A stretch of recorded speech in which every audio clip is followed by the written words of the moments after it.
10 नवंबर को दिल्ली के लाल किले के बाहर हुए बम धमाके ने पूरे देश को हिलाकर रख दिया है। इस घटना में 13 लोगों की जान जा चुकी है और करीब 20 से ज्यादा लोग घायल हो चुके हैं। इस वारदात को पुलवामा आतंकी हमले की तरह ही अंजाम दिया गया था, लेकिन अब इस मामले की जांच में कई बड़े खुलासे होते हुए नजर आ रहे हैं। इस घटना में प्रोफेशनल्स के इस्तेमाल की जानकारी सामने आई है। अब तक की जानकारी में यह सामने आया है कि आतंकी संगठन अब अपग्रेड होते जा रहे हैं और पढ़े लिखे लोगों के जरिए आतंकी वारदात को अंजाम देने का काम भी कर रहे हैं। लाल किले के सामने हुए इस बम धमाके ने अब पूरी दुनिया को आतंक के नए स्वरूप से रूबरू करवा दिया है, जिसका नाम बताया जा रहा है व्हाइट कॉलर टेररिज्म। और इसी मॉडल का इस्तेमाल करके आतंकी देश के कई इलाकों को निशाना भी बनाना चाहते थे। आज इस वीडियो में हम आपको बताएंगे कि क्या है व्हाइट कॉलर टेररिज्म और किस तरह से यह करता है काम। नमस्कार, आप देख रहे हैं लोकमत हिंदी। मेरा नाम है सोनू कनौजिया। सबसे पहले बात करेंगे 10 नवंबर को दिल्ली में हुई घटना की।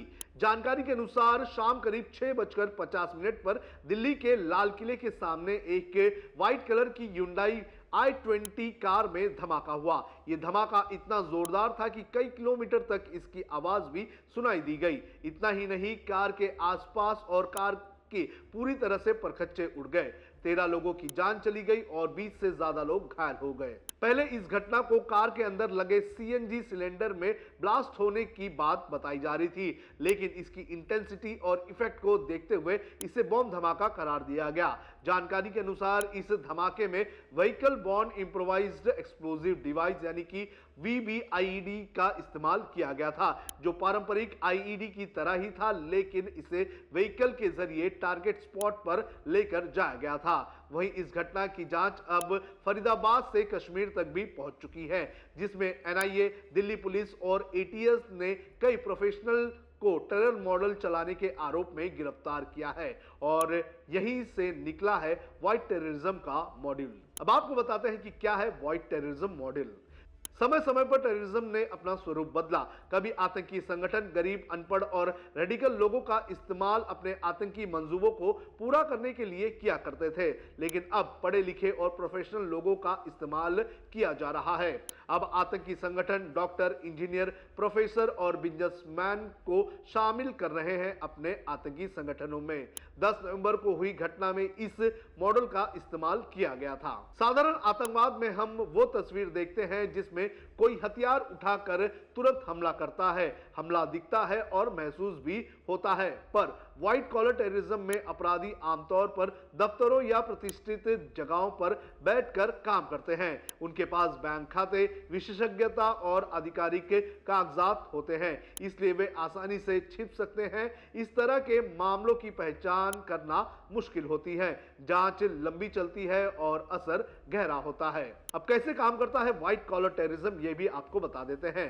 व्हाइट कॉलर टेररिज्म के पास कई तरीके होते हैं। ये लोग पैसे भेजने और छिपाने के लिए दिखावे वाले संगठन या फर्जी कंपनियां जैसे कि एनजीओ बना लेते हैं। कुछ मामलों में डॉक्टर या वैज्ञानिक जैसे पढ़े लिखे प्रोफेशनलों की भी मदद ली जाती है, जिससे खतरनाक रसायन और विस्फोटक बनाना आसान हो जाता है।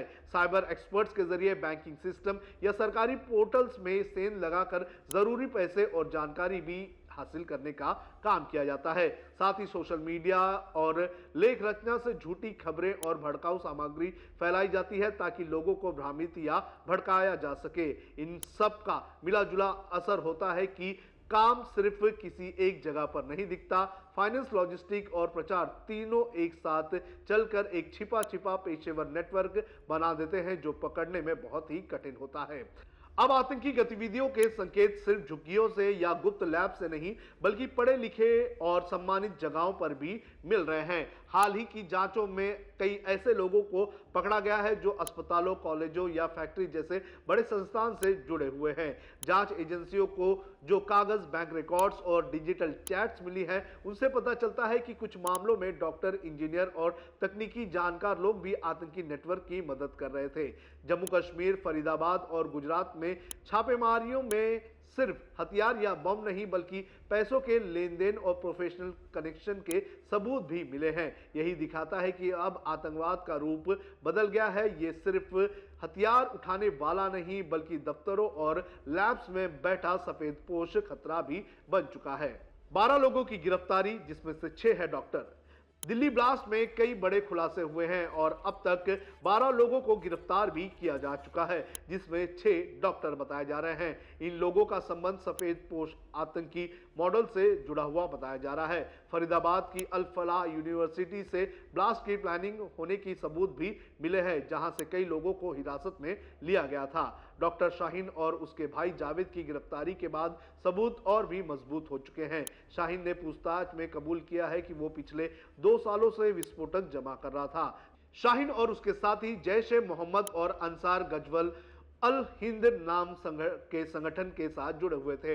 इस ब्लास्ट का मास्टरमाइंड डॉक्टर उमर मोहम्मद को बताया जा रहा है, जो i20 कार चला रहा था। सूत्रों के अनुसार ब्लास्ट में उसकी मौत हो चुकी है। इस घटना के संबंध जांच एजेंसियों की जो जांच है वो भी तेज हो चुकी है।